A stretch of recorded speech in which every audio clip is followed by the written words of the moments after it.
साथ रहो तुम। तेरे शर्ट दा बटन भले ही टूटिया हो, तेरे शर्ट दा बटन भले ही टूटिया हो, पर मेरा प्यार तुम्हारे दिल से कुछ इस तरह जा मिला है जैसे एक सदी गुजार दी हो, जैसे एक सदी गुजार दी हो। और आज भी वही प्यार देखती हूँ तुम में। तुम आज भी मेरे ऊपर वही लाल बिंदी देखना पसंद करते हो जो मैं कभी कभी हमारे नए रिश्ते के दौर में लगाया करती थी। पर आज इतनी दूर तुम्हारे साथ सफ़र तय करके एहसास कर पाई हूँ, तुम्हारे साथ सफ़र तय करके एहसास कर पाई हूँ कि मैं आज भी वही खूबसूरत हम सफ़र हूँ तुम्हारी ज़िंदगी का। इसलिए अब तो ये आखिरी सांस तक बस यही प्यार देने का वादा करती हूँ, आखिरी सांस तक बस यही प्यार देने का वादा करती हूँ।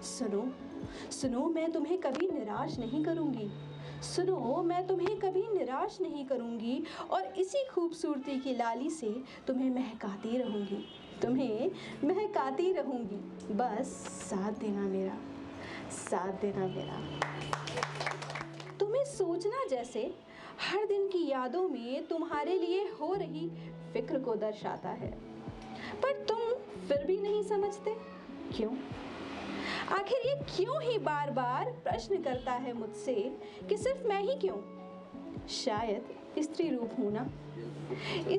हूँ ना तो नरम दिल हो जाती हूँ, और कभी जब अश्रु बह जाए तो पर्वत की शिला सा पिघल पड़ती हूँ, और तुम फिर सख्त चट्टानों जैसे मुझे निहारते रहते हो कि बस भी करो, अब आंखों से समुद्र में सैलाब लाओगी क्या?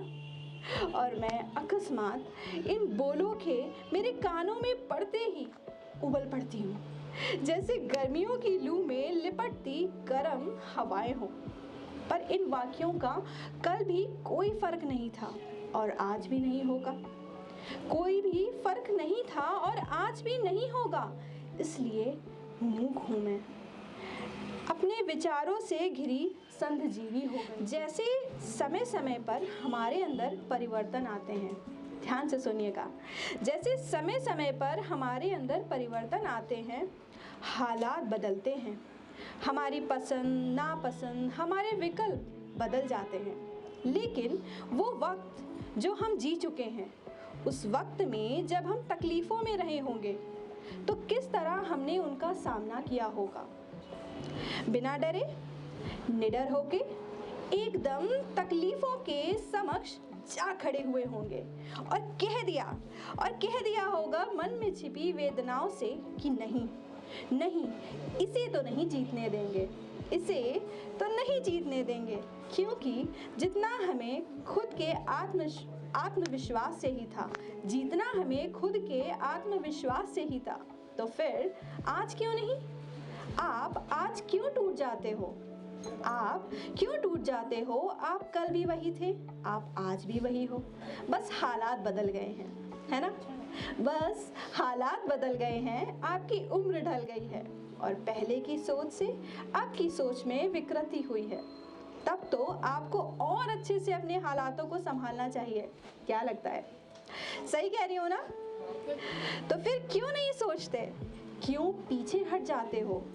क्यों हार मान जाते हो? क्योंकि दूसरा आपको तकलीफ देता है या कोई अपना जिससे आप बहुत ज़्यादा प्यार करते हैं। हाँ, आप शक्तिहीन नहीं हो जाते, लेकिन आपके एहसास आप पर ज़रूर हावी हो जाते हैं, क्योंकि हम उन्हें कभी चोट नहीं पहुंचाना चाहते जिनसे हम बहुत ज़्यादा प्यार करते हैं, जिनसे हमारा बहुत ज़्यादा लगाव है ना? शायद यही वजह है कि कोई भी प्रतिक्रिया करने से पहले कई बार सोचते हैं और इतनी बार सोचते इतना थक जाते हैं कि आगे के बारे में सही फैसला ही नहीं कर पाते, बस उन्हीं में फंसे रह जाते हैं। हर दिन तकलीफ़ों के घेरे बढ़ते जाते हैं। हम रोज़मर्रा की ज़िंदगी से गुज़रते जाते हैं, लेकिन उन चीज़ों के हल क्या हैं वो कभी नहीं समझ पाते हैं। फिर एक दिन थक के हार के बैठ जाते हैं, सोचने समझने की शक्ति जैसे खत्म ही हो गई हो। तो इससे और खराब बात क्या होगी कि आप अपनों को इतना ज़्यादा वक्त देने के बाद भी उनके दिल में एक जगह ना बना पाए। पूछिए उनसे, कहिए उनसे, जानिए कि वो क्या चाहते हैं। क्यों नहीं साझा करते आपसे वो सब कुछ जो उन्हें कह देना चाहिए? क्यों नहीं मुश्किलों के समाधान ढूंढते हैं? सुनेंगे सुनेंगे वो आपको, क्योंकि कहीं ना कहीं उन्होंने भी आपसे प्यार किया होगा। उन्होंने भी आपसे प्यार किया होगा।